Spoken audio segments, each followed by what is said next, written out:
Hmm? Ah! Oh.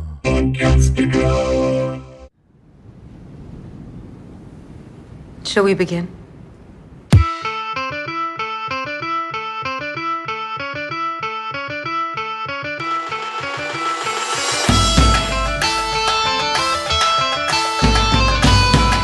Hey everybody, welcome to our podcast. I'm Jason. I'm Duncan. And I'm Melissa. And this is Game of Microphones, episode 29. Yay.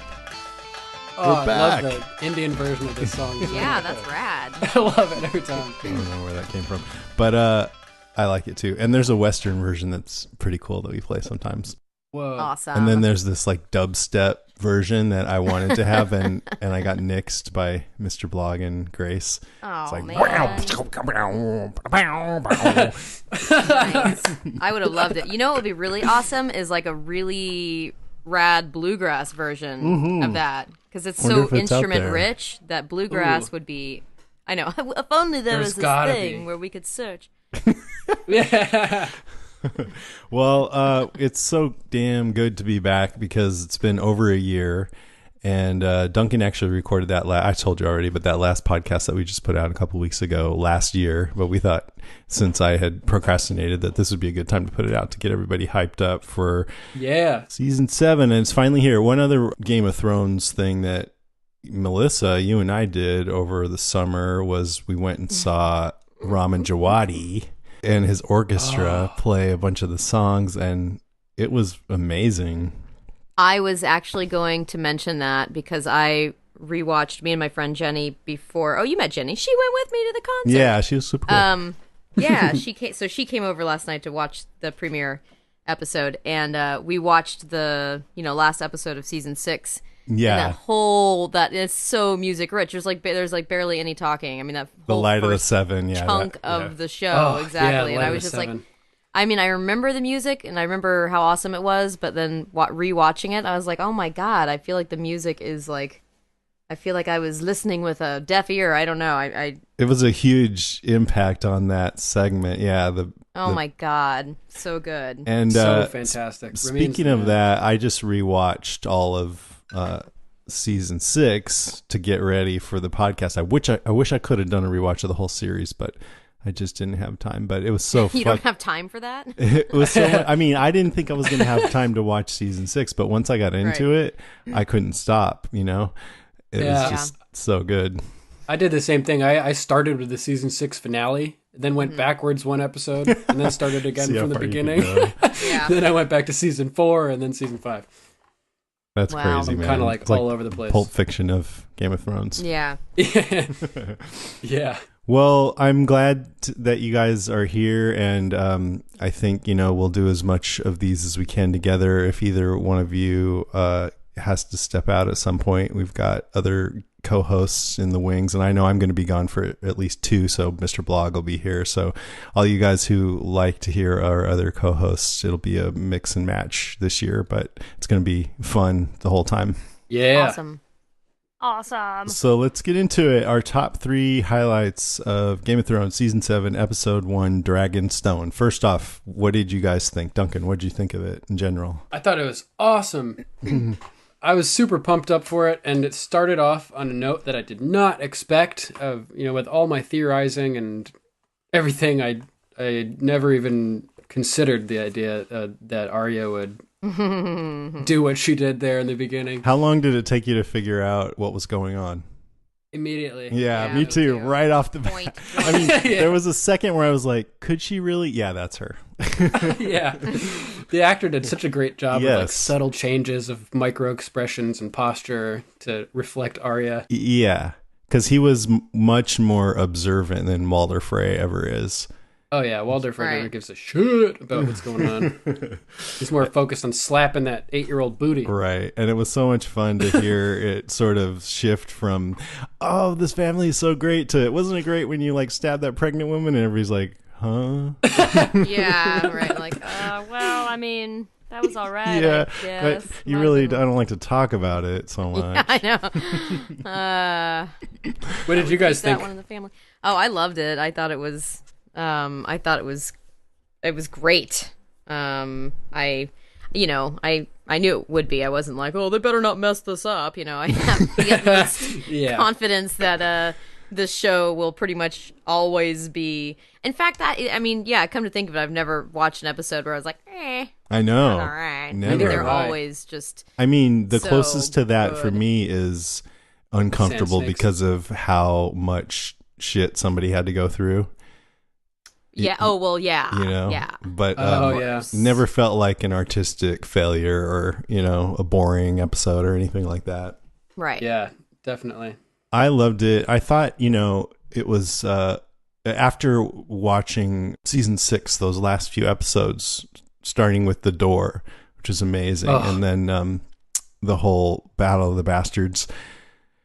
And the Tower of Joy mixed in there. Yeah, Revelations and stuff. Oh. Then you get to this, and in a little bit, it feels like, okay, we're reset now. We're back to one of those beginning season episodes where we're laying the chess pieces around the board a little bit, which is totally fine. But it just felt like a little bit of a it's one of the quieter episodes, even though a whole room of people were poisoned to death and tons of shit happened. It still, for Game of Thrones, feels a little bit like a setting the table episode, which is great. I mean, I really loved it. Yeah, especially very, very place setting or table setting. They're rearranging the chessboard a little bit, and it's like so much happened, but not with a lot of action. There's a lot of plot development, intrigue, and entertainment. Yeah. And, yeah, not at all feeling like spinning their wheels or anything like that. Oh, no. And, the hugest moment for me is Daenerys finally getting to Westeros. Mm-hmm. Woof. I mean, I get after, right around season 3, I'm like, come on, really? I mean, is this ever going to happen? And then after a while, I kind of accepted, okay, it'll happen in its own time. And now it's finally here. So that's really cool. The Marinese knot has been untied. I don't know what that means, but I'll... People refer to her being stuck in Meereen and the sort of conundrum and problem as the Marinese knot. Right, and she just said, you handle it, boyfriend. Yeah. So... you handle it, Dario. Yeah, okay. Well, so let's get into the top 3. Who wants to go first? How about Melissa? I do. God, where do I begin? We kind of just went over it a little bit, but what I wrote down is, of course, I said I need face swapping abilities. Oh yeah. I know we just pretty much talked about it, but that whole scene was just like, oh man. I don't know. I think last season we kind of left with the end of the show. It was kind of like, is she getting too evil? Like, is she basically fed him his sons in a meat pie or whatever? Yeah, she's like, they're right here. Where? But then, right here. I don't know. I mean, he kind of deserved it. That's something about this show is kind of like, I'm starting to question my own, am I evil? But that whole scene and the way, as we just said, I instantly knew it was her, and I was just waiting for the moment. I'm like, okay, is it the wine? What is she gonna, where are these guys? Where's everybody gonna die?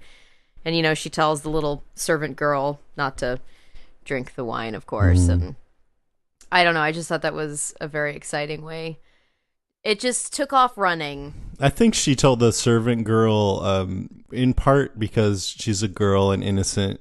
That was probably a huge part of it, but also she wanted to leave somebody behind to tell everyone what happened. Yeah. Well, I was going to say that servant girl, I'm sure, has just, good Lord, been through enough. Yeah. No need to poison her. Right. But I think that it is sort of the point that she's getting really dark, and it was really interesting and great to see her actually acting like a normal person again with the kickback cool Lannister soldiers later on. Yeah, right. Because it's How such a about that? contrast. I personally give myself permission to just totally revel in vengeance with the show in a way that I wouldn't in real life, but necessarily. But I also think that it's interesting that Jon Snow said, I don't blame somebody's son for something that they did, meaning I'm not going to disown or turn these houses into enemies now that their leaders are dead. I'll give them a chance to come back. And that sort of applies here. Arya is a contrast because she's just killing all the Freys. But then again, they all had a pretty direct hand in killing family members. Yeah, right. So there's that. The sins of the father. Yeah. That was just it was just a great way to start the show. Yeah. Was it the final scene of last year with Arya killing Walder Frey? Was it the final moment? Was it? So, no, the final moment was them like on the boat was Daenerys. Oh, right. With That's the dragons right. and Yeah. the 1,000 Targaryen ships. Yeah, and Right. you saw, I think, too, Cersei on the throne after the Frey scene, I think. But then it went to the ships, yeah. So how long is a fortnight? 2 weeks, I think. Oh God, I used to know. Okay, Yeah, so that's about how long Arya ruled the twins. That's how long, right? yeah. Because she killed Walder Frey after the first feast. Oh, good, because I was wondering how much time passed. Because things like Jaime saying, we never talked about Tommen and different things. Plus, everybody seemed to have a winter wardrobe change. Like, Gregor Clegane is suddenly in dark armor, which is badass. And scary. Even Daenerys and also Cersei, they both had like darker. Yeah, I noticed that too. And I was surprised to see Daenerys. You guys are bringing up like all my topics. We'll get into it. We'll get into it. But Euron had this like fashion show going on. Euron. But he totally looked like a glam rocker or something. But I just wanted to so that scene with Arya, it was a cold open.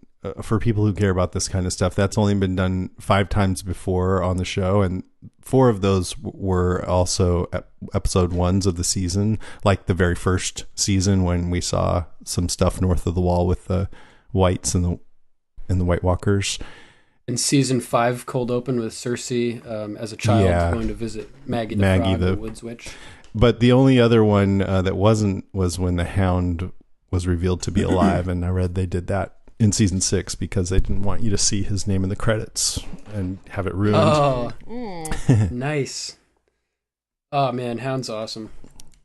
But yeah, so one thing about this scene is she says, I've gathered, because I was thinking, what about the Freys over at River Run? Because they occupy that. And can somebody, is there a line of succession? Will somebody step up and be the Lord? But then when I watched the second time, I noticed that as Walder, she said, I've gathered every Frey who means a damn thing so I can tell you my plans for this great house. So I think the point is, they're wiped. Yeah, and later in the episode, Jaime says, all the Freys are dead. Like, yeah, so the Freys are dead. And then my favorite part of this whole thing was when she said, leave one wolf alive and the sheep are never safe. I wrote that down too. Because usually when you think of wolves in relation to the Starks, it's like a noble beast. But when you think of wolves and sheep, it takes on a different connotation. And I think that's great for Arya now. Yeah, predatory, herding, controlling, and dangerous and killing. Oh yeah, lurking. And she's on her way to get Cersei now, apparently. Yeah, dude, that was so crazy. She just outright said it. Like, I know. Kill the queen. I know, and then they're like, ha ha ha ha. She's like, ha ha ha. Yeah, because who would think? Really. It's a good thing they laughed. And that was Ed Sheeran, by the way. I'm sure you guys caught that. I was like, that voice sounds. It was interesting because it sounded like kind of far off, kind of a Celtic, the era, but it also had this like real pretty fanciness to it that sounded modern. And then they showed him, and I was like, I knew it. What a lucky bastard. See, I had no idea, and I didn't even think twice about it. I was just sitting there being weirded out that these soldiers were actually being nice, because it's so rare to find a nice person on Game of Thrones, and when somebody is being nice, I'm afraid someone's about to get killed. They're gonna die. Yeah, usually the soldiers tend to be pretty rapey on the show. Rapey. So, like the pirates. But then I heard that people online were saying, "Oh, it was so conspicuous." Well, I think that's more true for people who know what he looks like. Yeah, it was not to me at all either. And then I found out that he sings, what's that song? The Shape of You. And I'm like, oh yeah, because just this year I was in England with my family after a convention, driving around the English countryside listening to pop radio, and that song kept coming on, and I really dig it. So I'm like, oh, cool. Yeah, I honestly, this sounds horrible, but God, if one of his songs came on, I probably wouldn't know. But I just happened to have a Rolling Stone or some magazine, Rolling Stone or something, where he was interviewed, and I read an interview on him, and I just remember thinking, oh, interesting. I know, but I don't really know his music. He's got a lovely voice. Yeah, he doesn't look at all like I thought he would based on that song. I thought he would look like some playa. Maybe he does in real life. Yeah, no, he's a very regular looking bloke. Yeah, that's good. That's like old days of the music industry when people like weren't all like fabulous looking and everything. I know, processed food. Yeah, basically. Well, since we're on that scene, what else about that scene? I liked the the speech that he was given, a proper feast for proper heroes, and stand together. And everybody stands up, and I thought he was going to say, drink together, and everyone's going to drink together and die together. You know what? That would have been great. I actually thought for a minute there, I was like, is that wine, or is that like, I mean, I guess it couldn't be as, well, I don't know. I don't know how the face swapping works, but if it could have been the blood of his body, like she somehow drained him, and they're all like, "Oh God, what is this?" And then she rips off her face. And, ta-da! I mean, that whole Poison. face thing, funny. it's got to have some. I know you're probably not supposed to examine it too closely, but it's got to have a magical component because she also gets the voice and the hands are gnarled and everything. Yeah, definitely. Anyway, Definitely some type of magical component. what about with the Lannisters, the Lannister soldiers? Anything else about that? I thought it was interesting how when the soldier said he hopes his baby's a girl, she said why, kind of like, why would you want that? And he said, girls take care of their daddies or something. And Yeah, girls take care of their fathers when they get old. Yeah. Boys just go off to die in Just other sweet. men's wars. And it seems Yeah, kind of that's like cool. maybe, I don't know, maybe the highborn people prefer sons because they'll be the ones by default to carry on the name. I don't know. But these The days on Game dynasty of Thrones, it's a woman's world, or women are ruling everywhere. yeah, Yeah, even that House way. Karstark, the Alice Karstark. Remember Right. when they're talking about sending Tormund up to the Eastwatch by the sea, and the next line of defense after that castle is Last Hearth, which is the Umber seat, and Carhold, which is the Karstark's seat, and they both ended up betraying House Stark. The Karstarks left Robb Stark after he beheaded Rickard Karstark for killing the Lannister kids, and then the Umbers betrayed the Starks and fought with the Boltons last season. They had Rick on and handed him over. Yeah, so that was interesting. I like the way that John handled that. I thought it was pretty smart of him. Absolutely. What did you guys think about that decision? He could tear the castle down, according to Robert Glover, I think, wanted to tear them all down. Right. Then Sansa says to give the castles to families who fought for the Starks, new families. And John said to, gave them another chance, basically, and let them keep their ancestral homes. What would you have done? I mean, I think John was right, and he, when he says, all these petty, basically, I don't remember exactly what he said, but these petty fights don't matter anymore. We need to unite the North against the dead. Hello, yeah. Yesterday's it's wars funny don't because matter some of them anymore. are. Yeah, some of them are like, we're going to take over these kingdoms. I'm like, bitches, you are all going to have to come together at one point. But there is, so that's a whole You have thing no clue. in this episode with Sansa, and with Littlefinger goading her on. And I believed her when she said she complimented John on his leadership style, because it's true. He can rouse people to follow him. But she also thinks he's not smart in certain ways. And she says she learned a few things from Cersei, which doesn't bode well for anybody, I don't think. But No. she also said, you got to be smarter than Robb and our father, who both She are learned from beheaded. them, too. Yeah, and that's a good point. I mean, if this was season 2 or so and Jon Snow said that, I'd be like, you're dead, dude. You got to be ruthless on this show. It's gotten a little bit more where heroics are rewarded lately, so it's easier to get behind him. But if he died right now, I'd be really sad. Oh, yeah. Especially after his triumphant return. Yeah. I don't think... Well, yeah. But he's right, though. The North needs to band together. Yeah. Entire living North. He just can't be a fool and turn his back on anybody. I mean, Right. He's got to find that line. Oh, sorry. He agrees. Sorry. Maple has a lot to say about that particular scene. She totally disagrees with you. Yeah, she's like, kill them. That's totally bullshit. Yeah. Destroy the castles. Kill the wise one to the ground. Duncan, what's your number 3? My number 3 is also the Arya, just Arya in general, and that first scene with Walder Frey, and looking forward to seeing her going down to King's Landing. Why do you think she chose to go to King's Landing instead of reuniting with Jon and Sansa? I'm sure she heard about them being together up there, right? I think she's focused on her mission, and that's basically it. Yeah. I mean, I think she is convinced that she's going to go there, kill the queen, and lickety-split, get back to her family, or not. I mean, I don't know. I feel like she's in a place where I'm sure it'd be grand to be all reunited and fight for the cause, but she kind of seems like she's in a place where she's just like, this is what I'm going to do. Mm-hmm. And I mean, the whole last 2 seasons, she went to Bravos just so she could learn how to be an assassin, just so she could come and knock all these people off of her list, and that's what she's going to do now. Totally. And I think Beric Dondarrion's on that list, by the way. What? I think so. Beric? Because they sold Gendry. I don't think so, because I remember I was watching an episode where she was sitting outside the House of Black and White, and her entire list that was left was Walder Frey, Cersei, the Mountain, and Meryn Trant. And I was like, wow, there's only 4 left? And I was like, well, there are only going to be about 13 episodes left. Okay.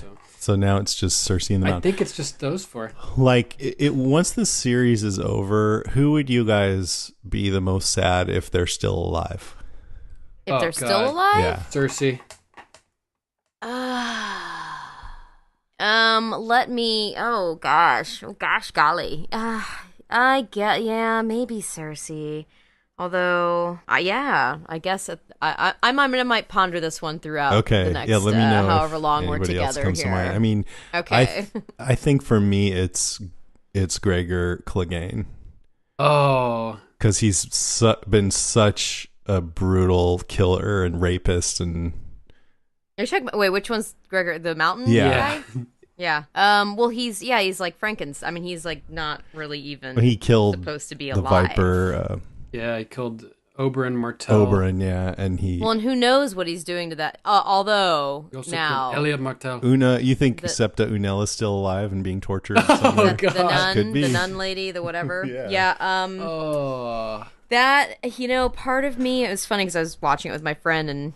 I was just like, I despise this woman and she's vile, but I don't know. No, I don't. I'm not down with guy torture. Yeah, just kill her. It's hard to. I don't even want to know what condition she's in. I know. I wonder if they're going to actually. It would. I mean, who knows? Game of Thrones. They very well might. Maybe she started up a relationship with him. Maybe they fell in love. Maybe it worked out. I doubt it. Okay, mine is great moments with no dialogue because I noticed. Yes. Even the previously on started off with quick cuts and no words, and it was just spare music, ding ding, and the wildfire explosion. Yeah. Tommen falls out the window. Cersei's on the throne. She gives Jaime a glance, and then we see Jon Snow's face, and then he talks, and then there's talking. But I just thought that was artistically done. Yeah, beautiful. Yeah. Good call. Then there's the first scene after the credits. You see this, it looks like something in the distance. You see wind and ice, and then maybe it's an army. No, it looks like a cloud. Wait, it's a storm. Yes. Wait, I see a single horseman, and then we're enveloped by the fog, and then it's an army of White Walkers and 3 giants. Yeah, zombie giants. I know.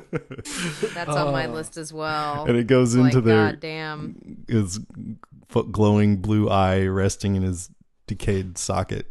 Right. No. And the horses are really gnarly. It's really cool. Yes. They're like, half decomposed. I saw on somebody's Facebook post, it said, he's a friend of mine who watches Walking Dead, and he goes, I've never seen an episode of Game of Thrones How about you? And a lot of people are saying, no, me too. I would be bored, blah, blah, blah. And I wrote in there, I go, it has the best zombie scenes of any TV show ever, by the way. And coming from you, that means something. I mean, it does. Hard Home, come on. Yeah, jeez. I just watched that episode the other day, too. That was amazing. So good. Yeah. I think, the only thing, I have talked to a few people who are sensitive to violence. Yes. And otherwise, I mean, I want to say, like, God, you would love the show because they're, fantasy buffs and love the genre of this show. But, I mean, there are moments where I'm just like, oh, it can be pretty. Mm-hmm. Yeah. I killed her, I raped her, I crushed her head like this.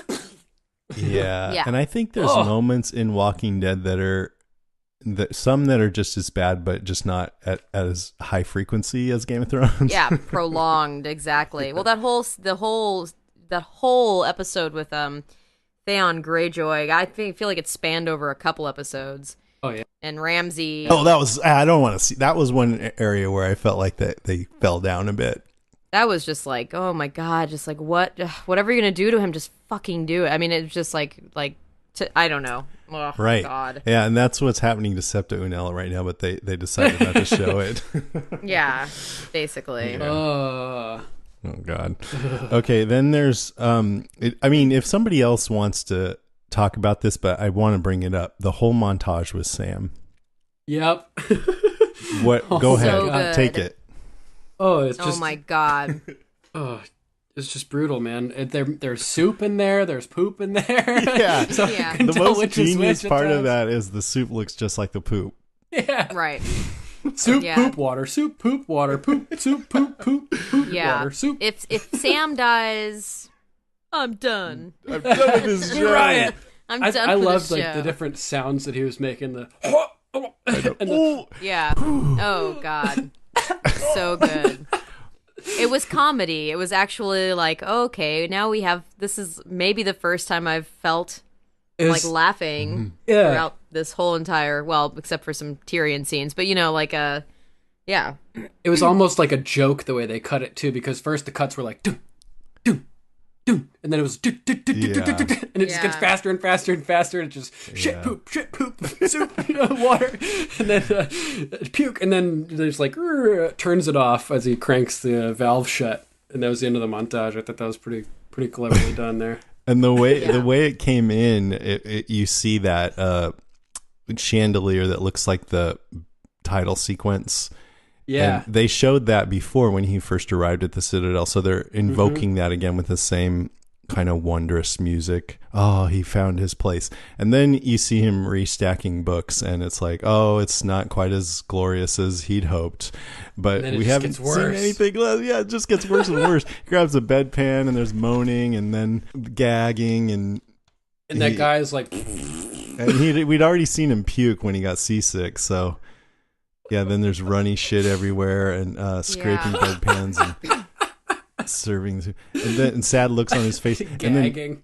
yeah, the sounds, like you said, it got, there's murmuring and gagging, and then it got faster and faster. And I actually have a recording of it because I just thought it was so brilliant. I'm going to play about 30 seconds nice. of it here. Here it goes. Okay.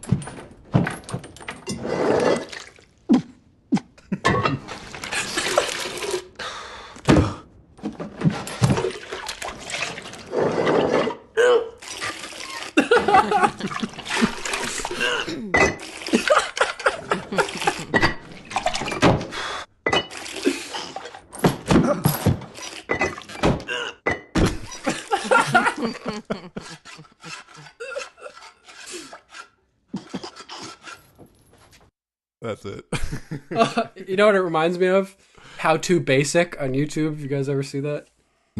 Look up How to Basic, and you'll know what I'm talking about. Yeah, I was thinking, it's like, God, is that what it takes to become a maester? Yeah. Yeah. Shit. I guess you really have to put in the dirty work. Yeah, Jenny and I were laughing like, oh, even in a nerdy place, Sam gets treated like shit. But I really think it's more like working in Hollywood or something where you have to, I mean, anywhere really, but it depends on what Total industry. Start from the bottom. Yeah, and you got to pay your dues, and that's what he's doing. And I think even though maybe he's not there, he's there more to learn how to fight the White Walkers than actually be a maester. But right. He's got and I'm sure the guy who used to have to handle all the bedpans was happy to see him coming and take over. Totally. Here you go, buddy. Oh. Sucks to be you, new guy. Yeah. And it just seems so creatively joyous. I love that they can still find that in the filmmaking of this show, even though they have this responsibility of the weight and scope of this giant story to take care of. Yeah, and I liked how they mixed in little shots of him looking at that locked gate in there every once in a while. So it's like horror, food, horror, water, mystery, horror. My goal. Wonder. Yeah. And then the last one that was a no dialogue moment was when Dany gets to Dragonstone at the end. Oh. And she lands, she's gazing at it with awe, and then she hits the shore and puts her hands down, and then she walks into the throne room, which I thought looked totally cool, way better than that pyramid, that dreary. Decided that if I ever had a throne, it would probably be more like that, like very earthen, natural. Natural. Do you guys know what that throne is called by any chance? I do not. No. Dragonstone throne? Dragon throne? Dragon throne, yeah. It's like the sea stone chair at a Pike for the Greyjoys. Then you have the Iron Throne. Then there's other ones. Yeah, I've almost looked that up. But I do know there's the Chamber of the Painted Table, which is where Stannis used to make plans, and now she goes in.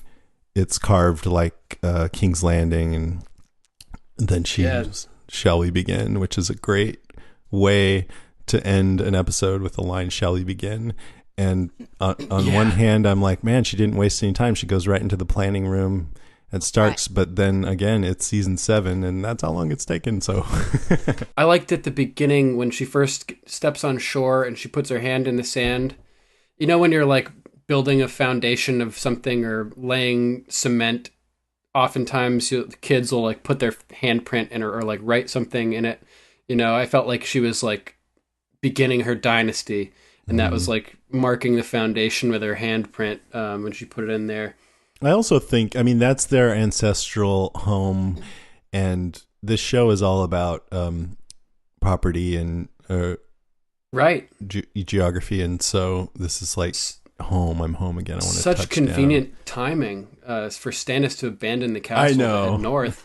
And it's interesting because that's it's the when Aegon the Conqueror arrived from, I can't remember where he arrived from, ancient old Valyria. He they landed at Dragonstone, and he built the that castle, and so that castle sort of represents the Targaryen dynasty in a way, and much like the dynasty ended about 20 years ago when Daenerys left, she finds, she returns back to King's Landing, and there's dust settling over the remains of the Targaryen dynasty, and it's being ruled by different people.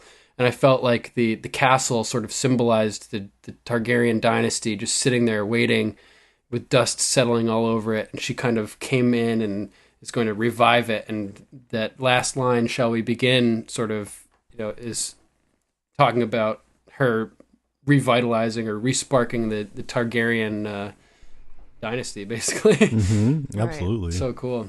So what do you think they're going to do? I mean, Dragonstone Island is at the entrance of the Bay of Blackwater, which if you follow it, it goes right to King's Landing. So is that where she'll go first? Just go right to the heart? Oh, man. That is a good question. That would be so hardcore if she did. Yeah, that's one strategy. I should probably know this, but how many episodes? So are they splitting this last season? It's just season 7, right? And then 6 for season 8, 6 episodes.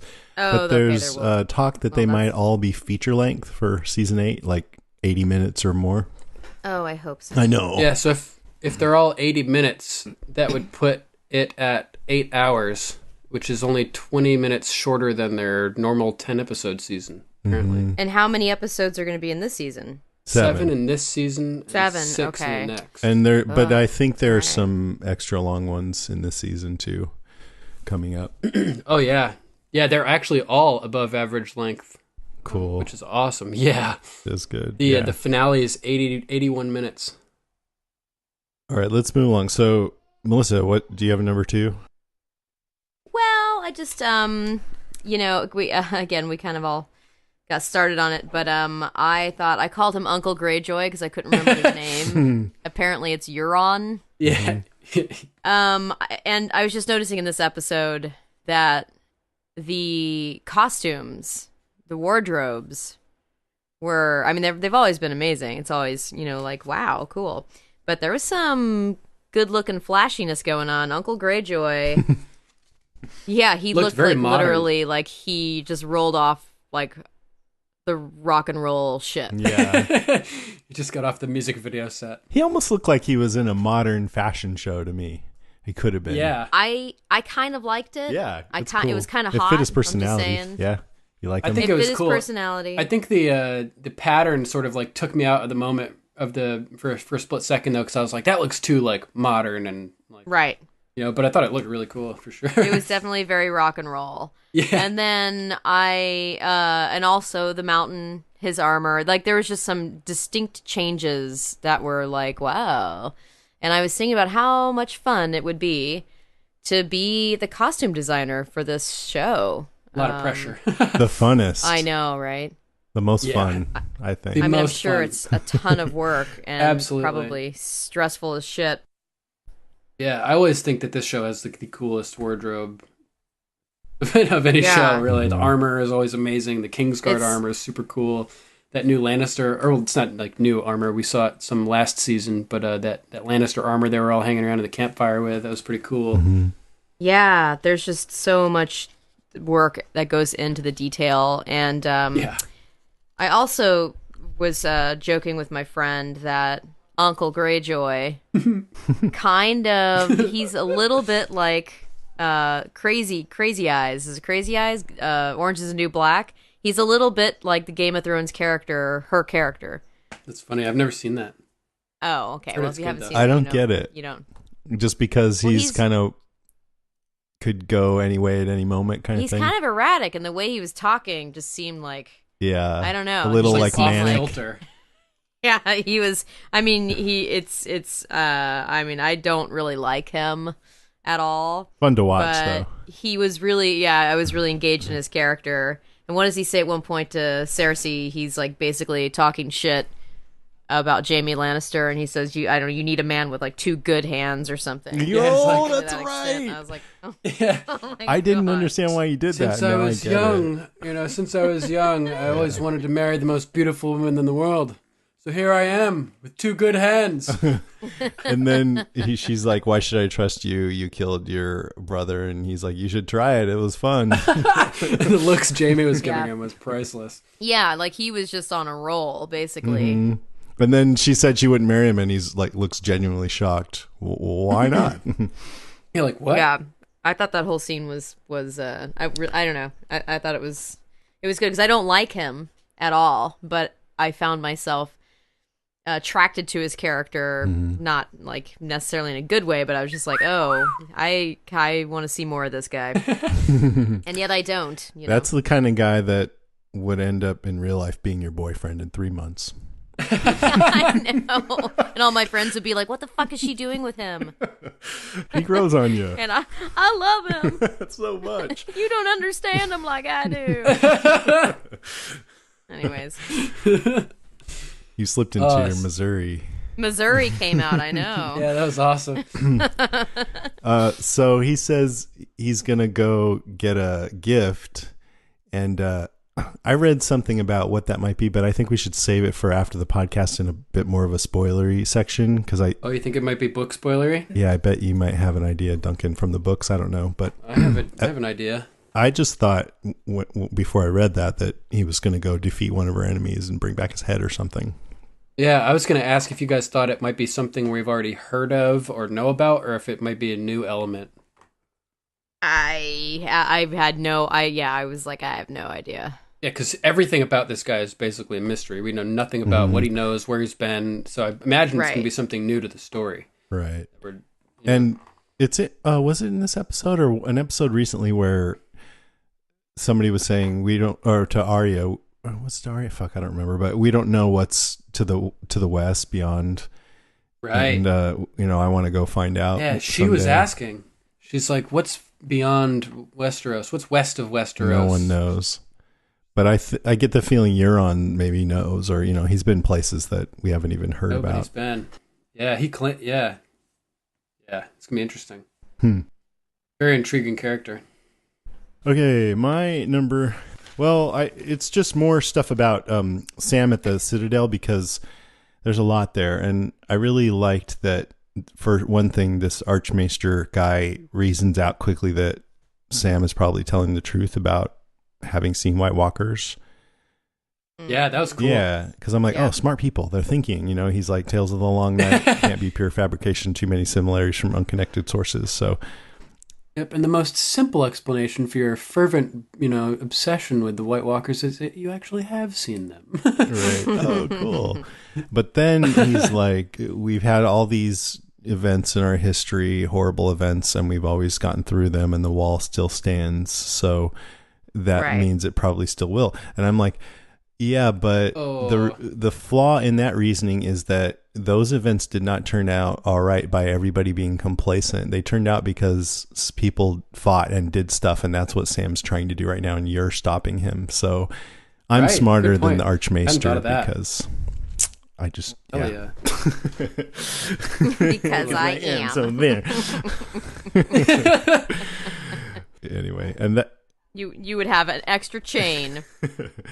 That guy is Jim Broadbent, who was what's his name, Professor Slughorn. Sounds familiar. In Harry Potter, and he let young Voldemort into the restricted area of the Hogwarts library to learn how to make Horcruxes. Damn. And now he's stopping Sam from going into the restricted area. So I think that might be like a nod and a wink there. Yeah, definitely. That's so funny, man. Good catch. Yeah. I think I read that online. So I didn't notice it. Okay. Well, good find then. I'm like, I know nothing about that. All right, let's take a moment and pause for our sponsor. Now, many of you who have listened to our other podcast probably can guess because this is my favorite sponsor. But those of you who are new will find out about it, and they are Fracture. Fracture is a company that will take your photo and print it directly on dragon glass. No, I'm just kidding. It's so cool. No, they print it on regular glass, and it's really vivid and it's ready to hang. So it's so easy to do. You send your photo, you upload your photo, and then you get this package in the mail, and it looks beautiful, and it features your best photo, whatever you sent, and then you just hang it up. It's what you do with your really special pictures, I would say. Our Walking Dead cast listeners have really loved this. We've gotten tons of email, more than any other thing that we've ever sponsored about it, and I love when they send the pictures that they actually had done. You guys have both had some done. Yeah. So have I. Indeed. I love them. I feel like there's like sort of a fiber optic quality with them, like how the light kind of enters through the side of the glass and shines from behind the image sort of, and like creates that glow feel that you were talking about. Yeah. Cool. Almost illuminated. So there's a summer sale right now. You can save 20% through August 2nd. It's the biggest discount they have all year, except maybe Black Friday, but nothing is certain about that. So grab this while you can. If you use summer sale at checkout, you'll get that. And there's a summer photo contest where you can win a $500 Fracture gift card. Wow. Yeah, and the theme is stay cool, and they want to use your best summer inspired photos. They say, take the dog swimming and get a gnarly underwater shot, host a pool party, and capture your kids eating watermelon while laughing at the fact that it's all over their faces. So stuff like that. So submissions are open from from now until Wednesday, August 2nd. And the photo with the most votes online will be the winner. It will be announced Thursday, August 3rd. It's $500. I would love it if one of you Gamer Microphones listeners won. To enter this, you go to fractureme.com, fractureme.com, and click the link for the contest. It's really easy to find.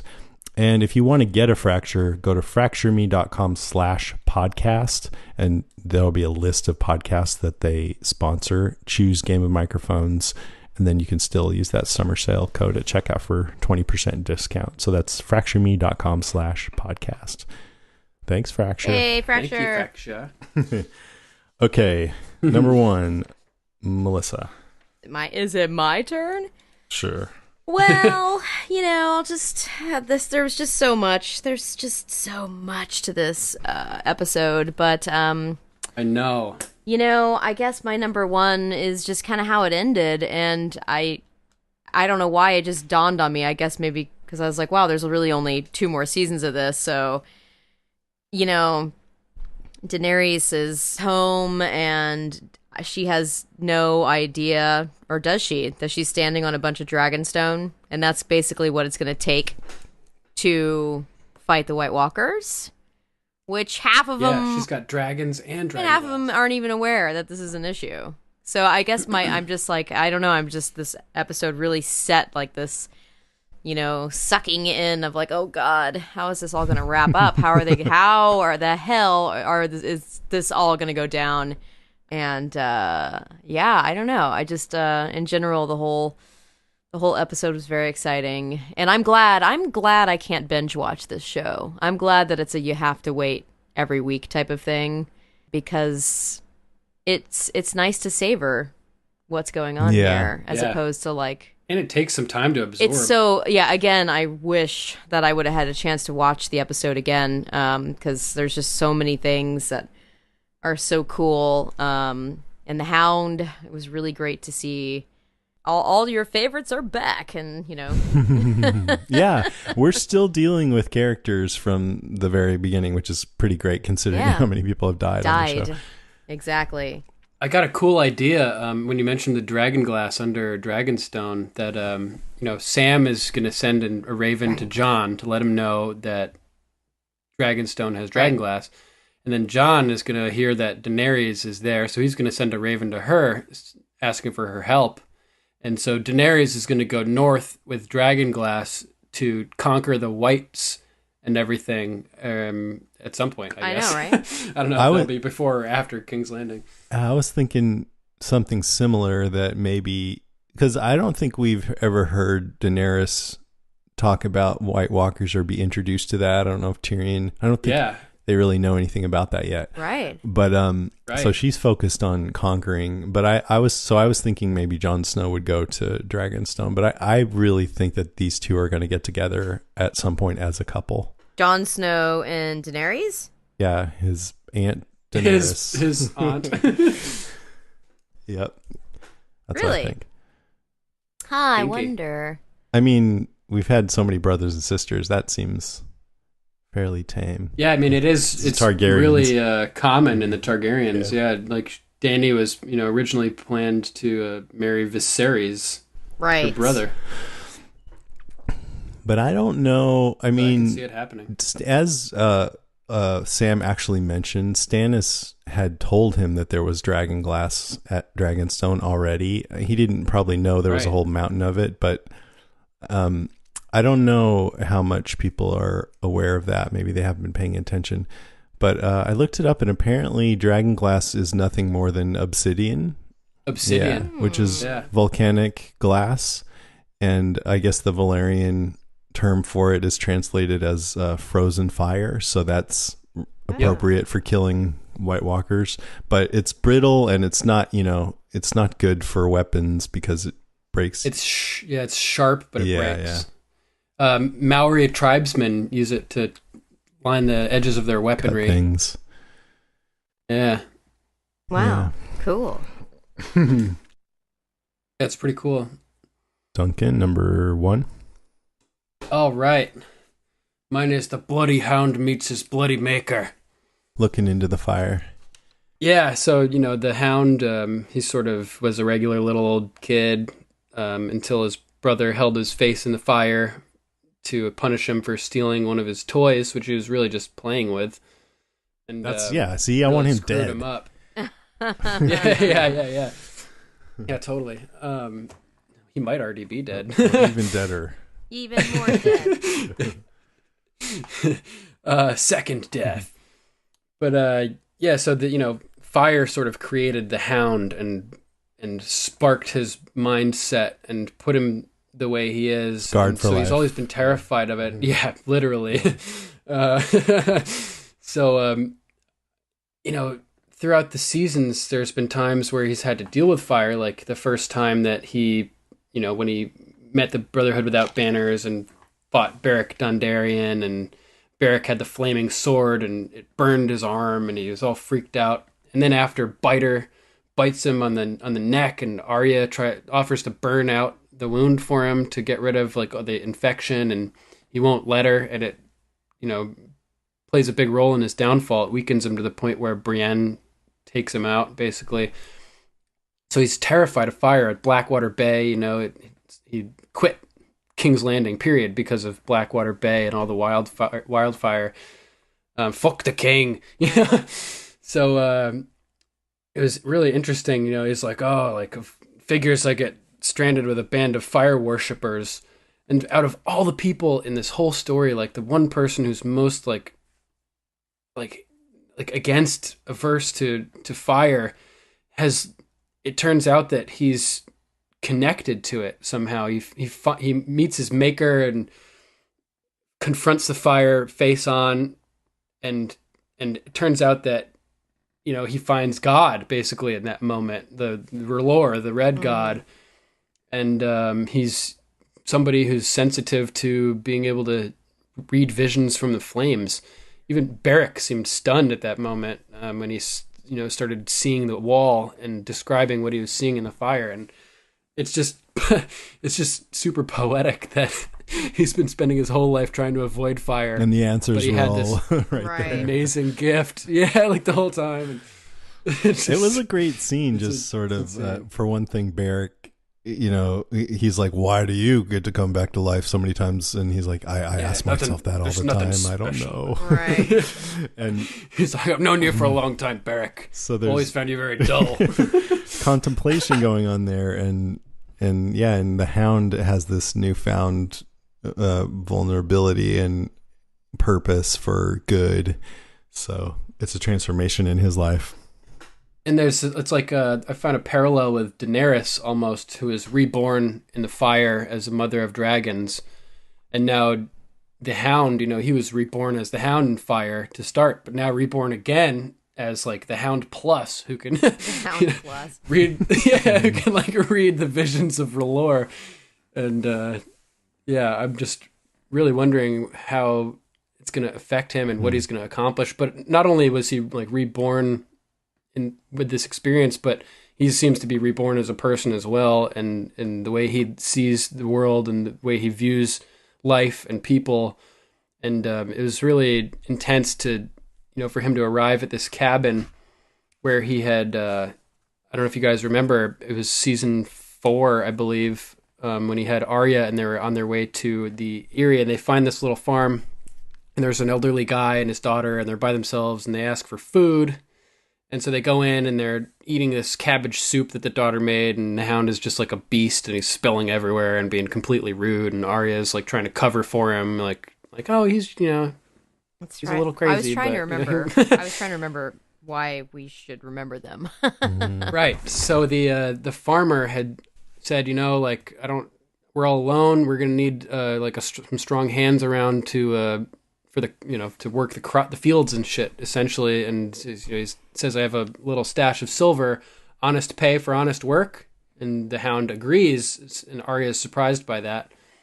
But then it turns out when he busts out the silver, the Hound just bops him on the head and leaves him on the ground wondering what the hell just happened, and takes the silver and leaves. And Arya's like, what the fuck, man? Like, you trusted us. Why are you doing this? Yeah. And his explanation at the time, don't be a dick, dude. Don't be like your bro. So his explanation at the time was, this guy's weak. He's unprotected. Like, if we don't take the silver, somebody else is just going to come in and take it anyway. Right. He's not going to keep it. Winter's coming, But finding them starved to death and killing it themselves, if I'm wondering, maybe if they had that silver, they could have survived. And I think he felt really bad about it. Oh yeah, that's he that's what he thinks, I'm sure. Really, really bad about it. The Hound Plus did not feel good about that. Yeah. I love the Hound, man. He's like my favorite character. You've always said that, yeah.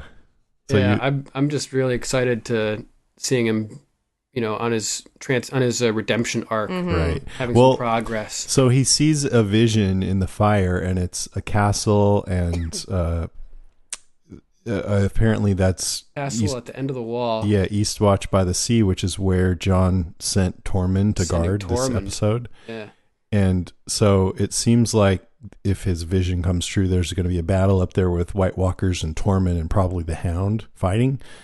And he also saw a mountain shaped like an arrowhead, and I wondered if that referred to his brother.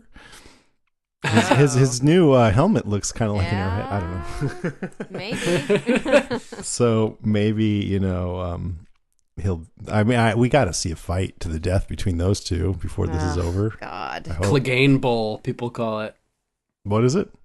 Clegane Bowl. That's what the fandom refers to it as. People have been hoping for it for years. Yeah. I don't know. It could happen, or Arya could come in and take him out. It would be like the mountain versus the ant, the tiny little creature versus the biggest dude ever. Would Arya take out the Hound? No, the Hound is off her list. Okay, I forgot. She did not kill him when she had the opportunity. She later told the Faceless Men that he was no longer on her list at that point. Oh, right. Okay. And she had said, "I hate the Hound," and Jaqen kept whacking her with a stick and saying, "You lie. You lied to yourself." So she ended up developing feelings for the Hound. Be cool if they ran into each other. Yeah, I hope so. Yeah. I hope they do. Absolutely. And I do think that there's going to be some reason why the Lord of Light, or why Beric Dondarrion has been brought back. Right. And the Lord of Light as well saved Sandor that time in the duel when he fought Beric for his freedom. So at that point, Beric had said to him, the Lord of Light still has a purpose for you. Mm-hmm. And we just found out one, more clue to that he's connected with this R'hllor somehow. Mm-hmm. And I think it's about fighting the dead too. I think. Yeah, it's gotta be. Mm-hmm. Gotta be. All right. My turn? I think so. Let's see. Mine is Sansa. So I think her story right now is as interesting or more than it ever has been to me. It's also kind of tragic because I see these tendencies creeping in that are similar to what we've seen with all the rulers on this show, where they let their neuroses get to them and they start thinking deviously. Although, if you look at it from her point of view, she did, if it wasn't for her, Jon would have lost the Battle of the Bastards probably. And oh yeah, absolutely. It was over. And he's not giving her much credit for that, at least from what we can see. Also, she's, they don't know anything about his true lineage. So from what they know, she could say she has more of a claim on Winterfell than he does. And so she kind of has a point about all that. But, I don't think it's very good to just publicly undermine him. I think it would be better to... Right. I mean, in his defense, he prepared the Lord's chambers of Winterfell for her. Right. Said that you're the Stark, and she's responded, said you'll always be a Stark to me anyway. That's right. Yeah. It's one thing to be Lord of Winterfell, but it's another thing entirely to be king in the North, which is what Jon is. He just happens to live at Winterfell. Yeah. Right. Well, I mean, I think she's starting to, with Littlefinger's help, feel unsatisfied with the situation, and yeah, totally. and I really think that the future is not going to be very bright for these two. I think they're going to become more and more split because of these feelings that she's having, because it's Game of Thrones, and why would they put it in there if it was going to turn out okay? You're bumming me out, man. And she's interested, she's admiring Cersei. When she said that, I learned a lot from her. I was like, oh, fuck. Yeah. Yeah. One thing I really thought was interesting and kind of funny almost was when she was, talking back in the big meeting and saying, well, no, you should do this. And, that's treason. Shouldn't there be a punishment for treason? And he looked right at her and he goes, the punishment for treason is death. Yeah. Almost like he was talking to her, Yeah, small John Umber died on the battlefield. And so did Rickard Karstark. It almost feels like, lately we've got Cersei, Daenerys, Lady Olenna from Dorne. Is that her name from Dorne? Olenna? It's Ilaria. Ilaria. Don't ask me. And, Yara Greyjoy. I mean, it feels like if she is sort of missing out on this new wave of women leaders. So right. That feels a little... It's really interesting. It is all women everywhere. Mm-hmm. All women everywhere, all the time. Sign me up. That sounds awesome. So I'm I get Melissa. I'm like, oh no, I don't want this to go bad. But it's also really interesting to me and fascinating. And what do you think the dynamic between Littlefinger and Sansa? She said in this episode, I know exactly what he wants. And he even told her, he'd like to see them together on the throne. Right. But the thing is, maybe she would go, well, I don't really trust him or like him, but he's very capable. And maybe if I really want that, I should join up with him. I know. I wonder if that's, I was like, huh. Mm-hmm. I was feeling an odd chemistry between them. And she still doesn't know that it was basically because of Littlefinger that set off everything in motion that got her father killed. Right. So I feel like there's still a reckoning to come about that. Liza had sort of said it in front of her before Peter pushed her out the moon door. She was like, "You gave me the liquid and told me to put it in John's drink," and he's like, shut up. Sansa's standing there. Yeah, and I don't think she really caught it. But yeah, man. So, it also reminds me, Sansa seems to subscribe to the ends justify the means at this point. Like Peter Baelish had convinced her to marry Ramsay so that she would end up, back in Winterfell and taking her home back, essentially. And she lived through hell to do that. But now, in comparison, sticking with Baelish to get the Iron Throne probably wouldn't be quite as painful as being with Ramsay to get her home back. So in comparison, the ends justifying the means might be a lot easier for her in that case to roll with. Yeah. And do you think she could actually trust him to keep her around? He seems to have an affection for Tully women. Yeah, his whole, I don't know. It's a good question. He's always been obsessed with her cat. Right. I had a horrible thought the other day. What if at the end of this, Littlefinger's on the throne and that's the end of the series? I can't. What? I can't fault any ending, really. I'm sure they would all be good for some reason or another. Right. I hope that doesn't happen. Yeah. Baelish, Peter Baelish. Yeah, exactly. Okay, let's do what have we not covered? I loved they're keeping going with this whole Tormund Brienne thing. Yeah, it's always funny to see the grins on Tormund, and he's like, "You're a lucky man." Yeah, he knocks Podrick flat on his ass, and I wish that could be me. What about Cersei summons Jon to go to King's Landing? What do you think the odds of that are? Yeah, I know. Well, right? I guess, Sansa didn't really make it explicit, but I think she was saying maybe it's not such a bad idea. And I think if he could do it really quick, that would be the same arrangement that his father had, although it's a different ruler over there. So, you mean Ned? Yeah, he had that with Robert. Well, his arrangement was to go serve as hand. Yeah. But I'm just saying, he pledged his loyalty. He so they knew that up in the north they weren't planning to usurp the Seven Kingdoms. It reminds me of when Kat was trying to tell Ned not to go to King's Landing in season 1. She tells him, your brother and father rode south at the demands of a king, and they never came back. Right. Yeah, bad mistake. We learned that that's a good point. Yeah, they were killed by the Mad King. And Ned never came back either. So exactly, Sure Ned never came back either. He rode south at the demand of a king, never came back. So don't do it, John. Yeah. At least don't do it their style. You're right. I liked that Cersei knows about Daenerys and even about Tyrion. That was cool. And yeah, she knew about the Dothraki horde and the Unsullied. It's just, for some reason, it was cool to hear her talk about all that stuff. And that they have enemies all around. The Tyrells to the west, Dorne to the south. Daenerys.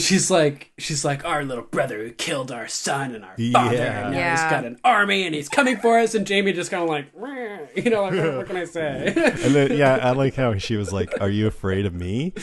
And It kind of seems like Jaime is getting a little bit like turned off by sister. Yeah, she said, you've been awful quiet since you came back. Are you mad at me? And he's like, not mad, not mad, like implying he's something, probably disgusted. Right. That's what I was thinking. Freaked or something. Yeah, and she's like, are you scared of me? And he's like, should I be? Yeah, maybe. I thought that was really funny. One thing I learned in this episode is that a top knot is a way to conceal balding. I never thought about that before. Oh, I know. I was like, why is he calling him bald? That's He's got what he a said. bunch of hair. It's all Can't fool me with that top knot, fucking cunt. the man bun. I was thinking, samurai. They're developing 4 spin-offs right now, not necessarily to produce them all, but they're just 5 trying to develop and see what turns out. 5, is it? They added a 5th. I bet one of those is about Valyria and the Doom that we don't know anything so about. Cool. Wouldn't it be great? That would be like really expensive though, I imagine, because but yeah, that would be so cool. One's got to be Aegon's Conquest, and considering they have the Dragonstone set now, that would make sense to transition. It's a set they could reuse, wouldn't have to spend a whole bunch more money on. Yeah, I think they've said that they're not going to do the Robert's Rebellion or the Duncan Egg stories. So that leaves Aegon's Conquest, the Blackfire Rebellions, the Dance of the Dragons, Old Valyria. That would be radical. There's so many good options. Yeah. What about Jorah Mormont? Oh, man. I was so surprised to see him in there. I recognized his voice immediately, though. Mm-hmm. It's pretty distinct. Shit, it's Jorah. He's not looking so good. No, his whole arm is all fucked. Oh yeah, that's right. That's the other part of the episode. That's why you have to watch this 2 times in a row. That's right. Yeah, right? I know, I totally forgot too. Yep. Yeah. That was a good moment though when he scared the shit out of Sam.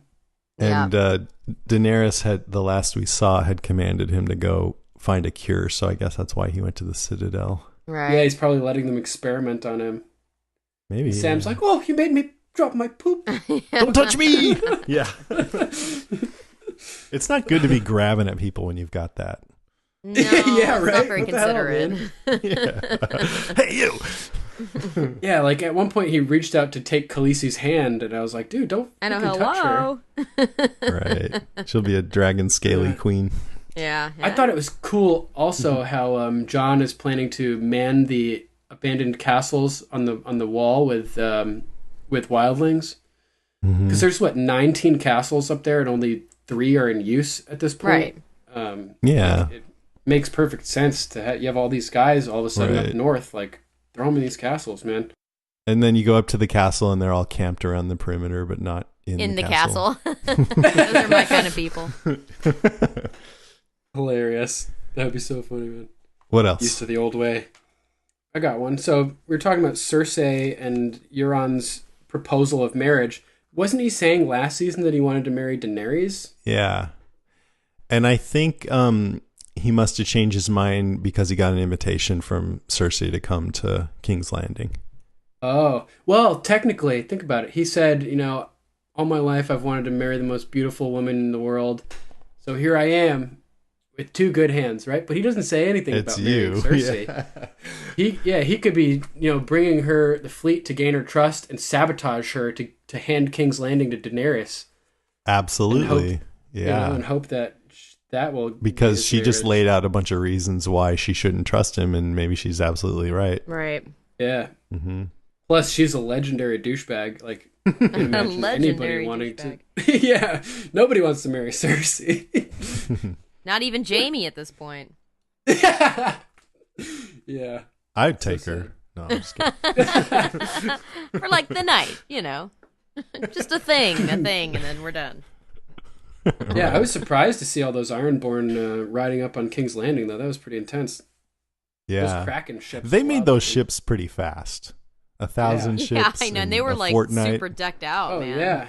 True. Well, yeah, we got a fortnight for Arya, but don't Yeah, take I that know, necessarily I know, to I mean know. the time. Yeah. But it still Everything's just all seemed separated. pretty fast. Right. Like, how did Varys get from Marine down to Dorne and back to Marine in one episode? Yeah, I know. But still, it just seemed pretty fast. You'd think to build 1,000 ships, it might take a few years or something. At Yeah, least. at least. And it's always fun to joke about the confusing The timeline as timelines, well. yeah. Right. Yeah, which is always all screwed up. There's other possibilities too. The Hound always had a thing for Sansa, and he's heading north, and they're gonna have to pass Winterfell probably to get up to Eastwatch. So we may get a Sansa Hound reunion. Yeah, that'd be at some cool. point, Oh, that'd be cool. which would be pretty cool. Mm-hmm. And after, interestingly, Sansa was always scared of the Hound. She thought he was a monster because of the way he looked, but now she knows that real monsters look like normal people. Yeah. So She's much different now. Yeah, now she could fall in love with the Hound, because his looks don't matter. Like, he's actually a good person at this point, So that would be interesting. Yeah. Yeah, and because everybody got split up at the very beginning of this series, it's been so much fun 6 years later or 5 years later to see people come back together, like to see Sansa meet up with Jon Snow again, or even just to see like Tyrion meet Daenerys. Oh, yeah. I love all those meetings. I heard that this season, as things are condensing, all the actors, even though there's fewer episodes, everybody has had more screen time because they're all together now at this point. That's great. Yeah. And with speaking of Sansa, Tyrion's also coming back to Westeros, so technically they were married, although it was never consummated, so it may not be official. Oh, that's right. But if Daenerys and Jon Snow link up and join forces, that could put Tyrion and Sansa back together, and they could, she knows he's not a monster now too. Who knows? Right. Who So knows? there's lots of options for Sansa. They could have a crazy threesome with like 3 of the most random sized people, the biggest, medium, and the tiniest. That's hilarious. I think that's a good place to end it. Yeah, that is a pretty good place. I can't top that.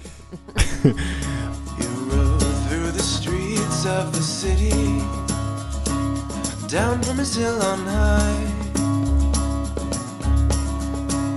o'er the wines and the steps and the cobble.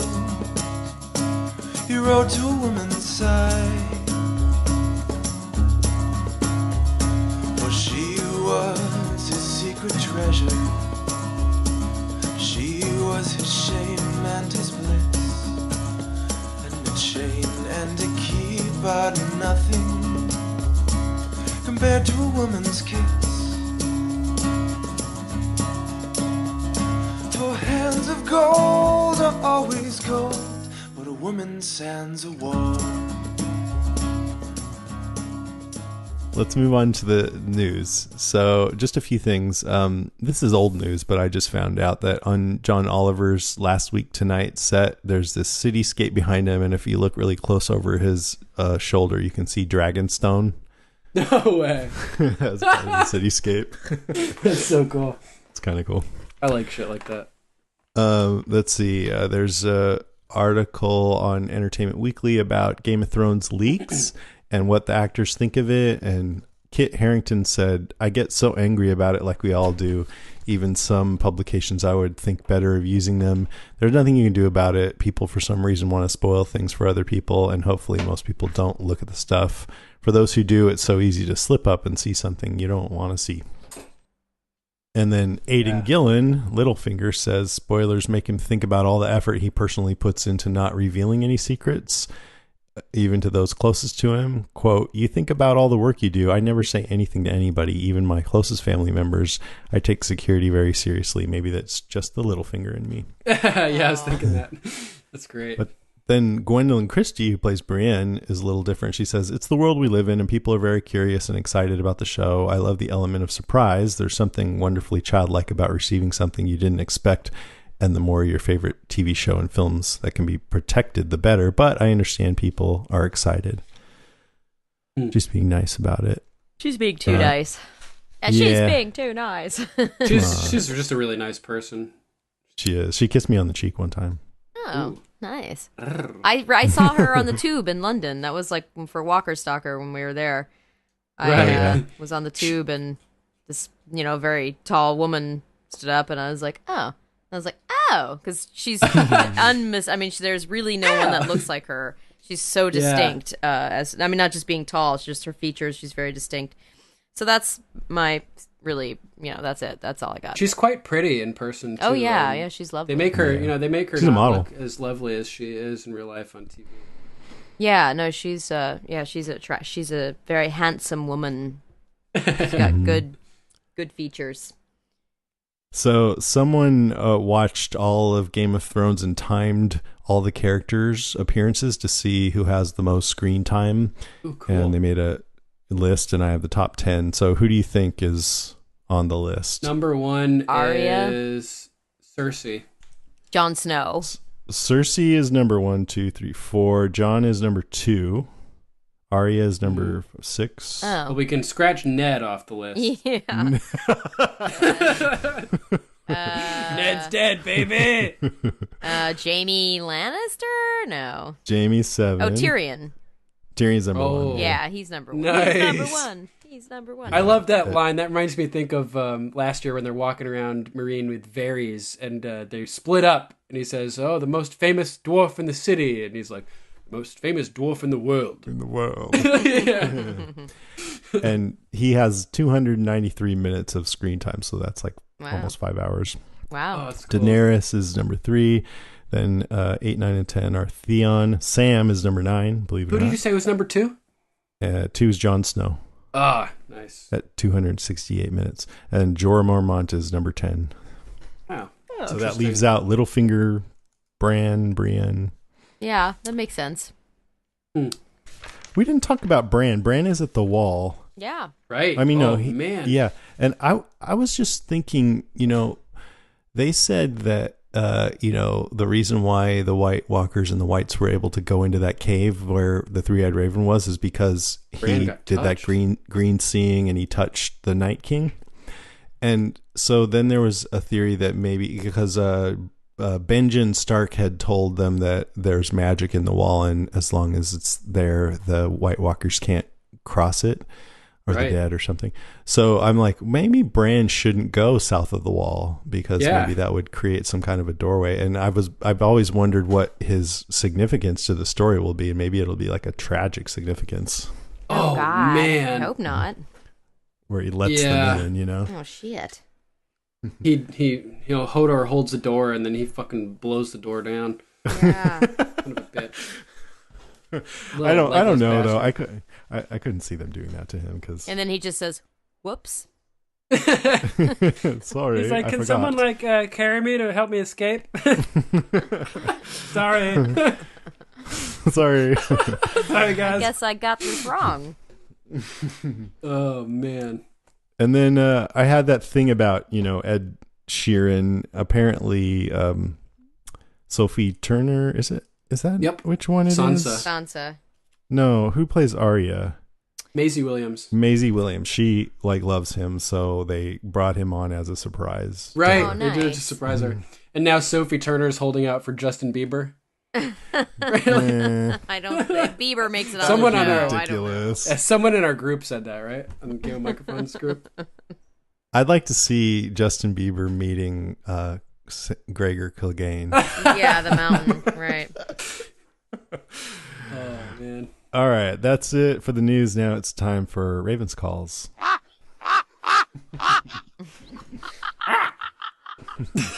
We've got a few ravens here. Melissa, want to go first? That was good. You do such an Every awesome time. Raven. How was Yeah. that? So good. Really All right. Get on board, girl. All right. It's from Ashley Morris. She says, "This was a great start to the season. I just kept dancing a very happy dance." Me too. Hell yeah. Ryan Drogmuller says, "It feels so good having this show back." And dude, that's a badass name. Ryan I know. Drogmuller. Yeah, that I feel is. like it needs to be said with an Austrian accent. Ryan Drogmuller. That name belongs in the show. Yeah, totally.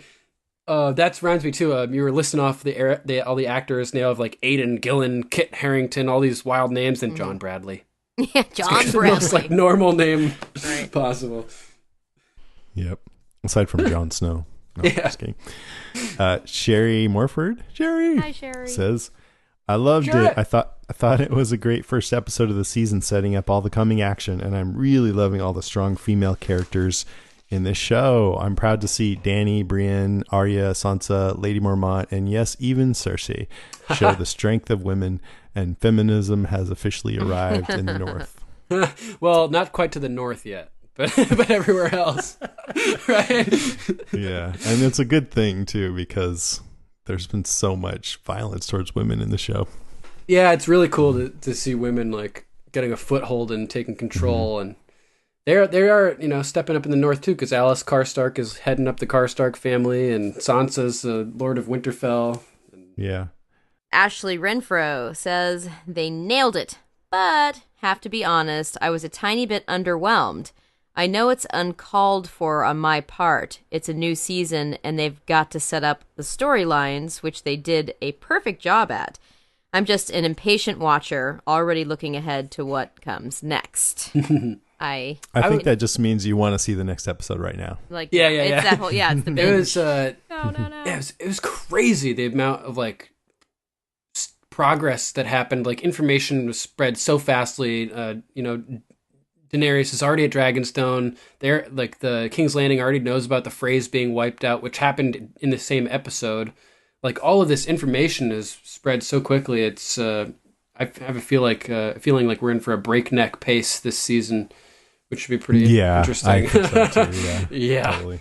William Steiner says, "I knew it was Arya right away, but the cold open was by far the best part of this episode. The rest of the episode was not as exciting, keeping in line with every other season opener of the show, but it was still great getting to catch up with pretty much all the main characters. Game of Thrones episodes are a lot like pizza or sex.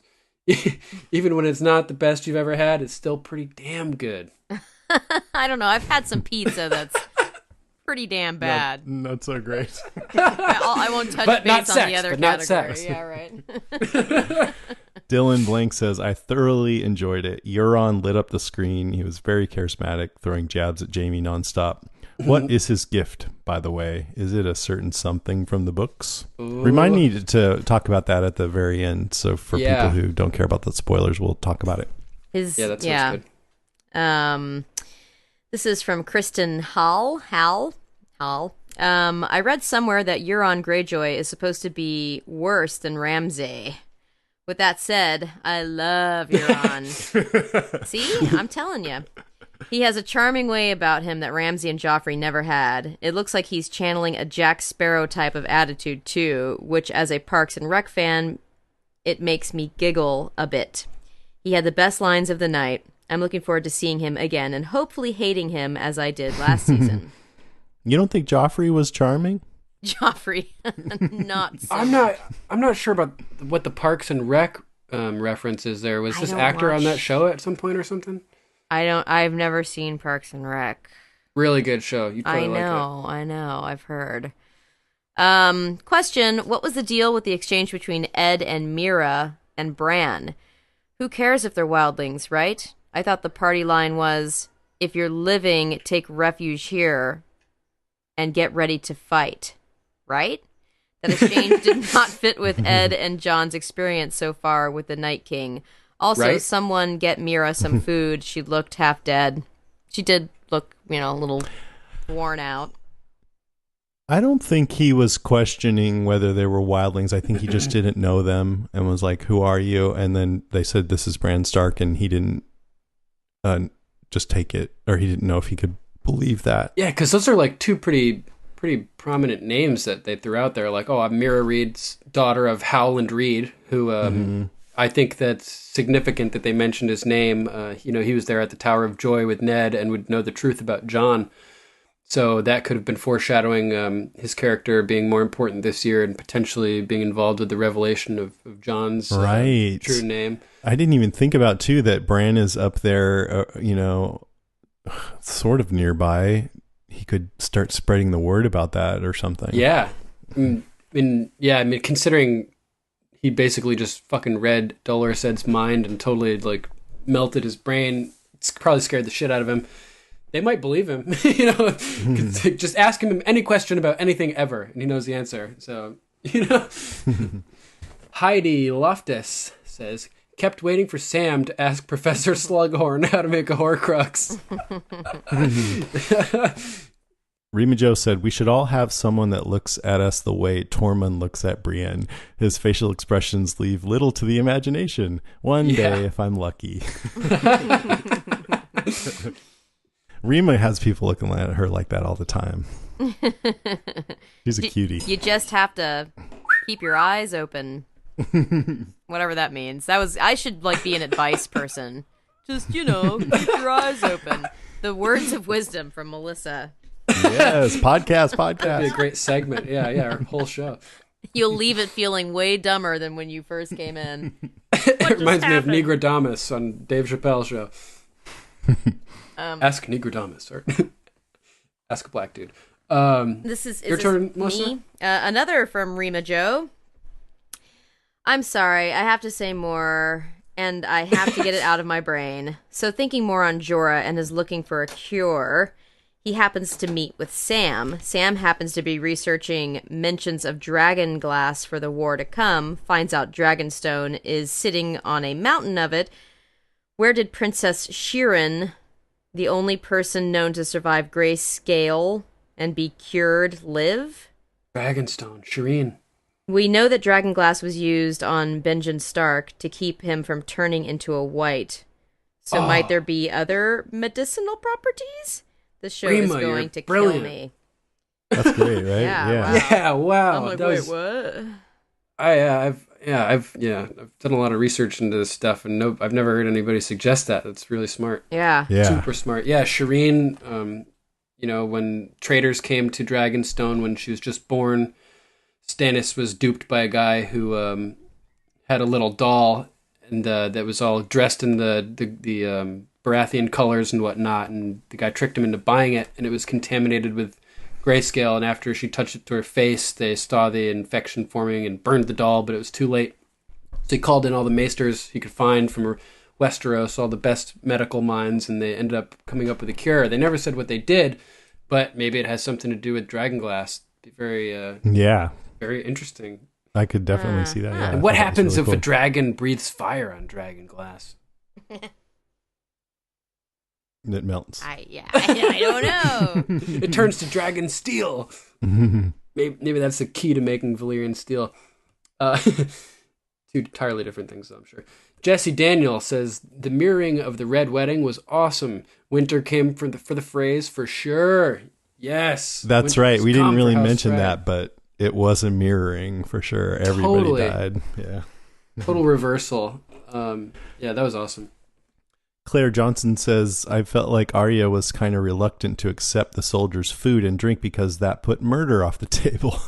Yeah, I was going to mention, even in that situation, people are being nice and I expect violence. And even when the Hound was looking into the fire, I was expecting, or not expecting, but just waiting for someone to push him in or something, because the show has been so mean that every time there's a moment of silence, I'm waiting for something to burst out. PTSD. Yeah. It was great. The expression on the Hound's face when he was looking into that fire too, it was like fear mixed with awe. And at one point he moved closer to the fire, which really surprised me. And I was like, wow, this is happening right now. But Claire has a good point, because in this situation, I didn't know who to be more afraid for, the soldiers or Arya. So there's the custom of guest right. When you have a guest, you offer them your bread and salt, and that ensures their protection. But does that, I don't know if it applies in reverse. The guest, Yeah, right. The guest kill the host. That's a good point. Well, the guy said, my father always told me to be nice to people and they'll be nice back to you. So yeah, I was just amazed that these guys, they were all just so like normal and nice and cool. It was like going down south or something. Joking around, being humble. Yeah. Yeah. Yeah, they're going to be singing about us for 1,000 years. They have like one rabbit for like 12 dudes, and they're like, "You go first, stranger." Like, Right. Help yourself. Well, come on. Ed Shares his wine and Sheeran everything. was, Yeah. Who's next? It says I. Okay. This is Ariel Mutz. Great start. Really sad not more happened with this one after all the waiting, and the withholding of Daenerys makes me feel toyed with. It's fun to be toyed with sometimes. So funny. I've heard a number of people say that they felt like not a lot happened. I feel like too felt much like happened. So much happened. I feel like I have to watch it. I mean, I really do need to watch it again because I'm like, oh yeah, you guys are reminding me of all this stuff that I totally forgot about. I got up at 6 this morning and I had to take the kids to school and also pick them up. But aside from that, I was just writing notes about the episode all day long, pretty much. Yeah. Oh, it's awesome. Lara Willie Swink says, that Samwell montage at the Citadel nearly had me in dry heaves. All it needed was a peppy 80s pop song. Smiley true. face. I'm walking on sunshine. And Shane Purrier says, shall we begin? Nuff said. Yup. Enough said. And then we do have a call, and it's from Ethan. Hey, it's Ethan from Silver Spring, Maryland. So here's my question. After Arya cleaned house at the Twins, did she let Edmure Tully out of his cell? Because after the thing at River Run, Walder Frey said that Edmure was back in a cell and that he wasn't going to kill him. Although it's possible that after that, Jaime had him moved to Casterly Rock. I ask because there's now a huge power vacuum at the Twins, which is hugely strategically important, and also at River Run. Okay, that's it.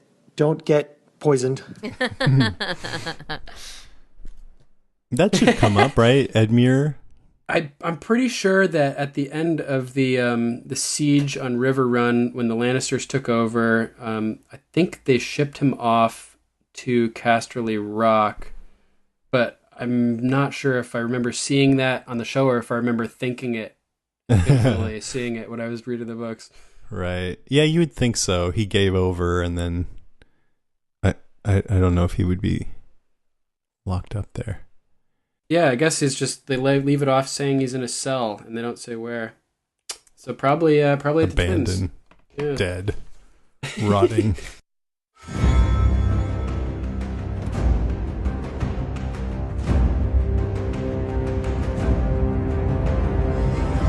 All right, that's our show, episode 29. Thanks for listening, everybody. If you want to give us a call, you can reach us at 813-563-3739. That's 813-JOFFREY. Long may he reign. If you'd like to write in, you can email us at game@podcastica.com. Or if you'd like to check out our Facebook page or I don't know what I'm wait, what? Or how about this? Check out our Facebook page at facebook.com/GOM podcast. What the hell? Hold on. GOM podcast. GOM. Let me do that again. Or No, you're right. All right. You can do it. I think we should just leave it like that. Okay. It's Yeah, I really think fun. it was cool. I enjoyed And it. be sure to check out our other podcasts at podcastica.com. Next episode, season 7, episode 2. Should I say the title? Sure. Yeah. Stormborn. And I want to let you guys know too, I started a Patreon for people who don't know. I'm podcasting full time. I'm trying to make it work. I'm giving myself a year. If you want to help support this podcast and other podcasts that I do, go to patreon.com/Jason and Karen. There's a Facebook group at one reward level, and there's a lot of people who are really great fans of Game of Thrones. In fact, they organized a rewatch of the whole series, and they got people who weren't into it caught up, independently of anything I did. They were all making notes on each episode and stuff. So it's a lot of fun in there. Super cool. That's awesome. And yeah. And if you want to hear us talk about what we think Euron is bringing back for Cersei, just stay tuned for a couple of minutes here.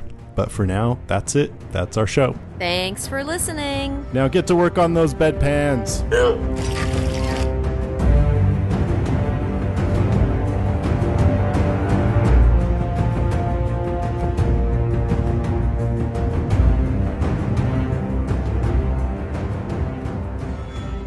So, all right. What is it? Do you know, Duncan? I don't know, but I have a theory. I want to hear what you think first. Well, I just read a theory that there was some kind of a horn or something that's supposed to be a bane to dragons, or actually it gives the user control over dragons. Yeah, there's this horn that Euron brings back from his voyages across the Narrow Sea. I think he explored the ruins of Valyria and discovered this dragon horn that's banded in gold or bronze and has all these runes covering it. And he basically has this one guy blow on it, and it's like the loudest, most like crazy sound you've ever heard, and the runes all light up like they're flaming on the sides of the horn.